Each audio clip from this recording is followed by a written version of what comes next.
பாக்கியவான்கள். ஆமா, நீதி நிமித்தம் நீங்க துன்பப்பட்டா பரலோக ராஜ்யம் உங்களுக்கு தான். துன்பப்படுத்தி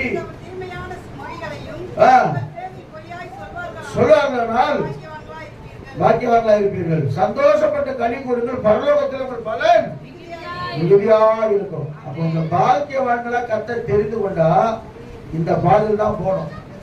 அல்லேலூயா சொல்லுவோமா? எந்த பாதையில? நீதியின் பாதை ரொம்ப கஷ்டம்.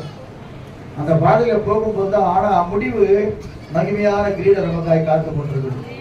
அவனை கவலைப்படாது, எல்லாவற்றையும் கர்த்தரோட கொடுத்து ஆஸ்வதிக்க போறார். இயேசுநாதர் ஏற்றுக்கொண்டா ஏழையாவே இருப்பான், உன்னை வரை கோடீஸ்வரர் எவனும் கிடையாது. கர்த்தருனை மாத்துவார், கர்த்தருனை உயர்த்துவார், கர்த்தருனை ஆசீர்வதிப்பார். அப்ப ஜெபிக்கிற தேவ பிள்ளை இருந்துச்சுன்னா கர்த்தர் உன்னை அனுதினமும் நடத்துவார். நீ ஜெபிக்கும் போதே சில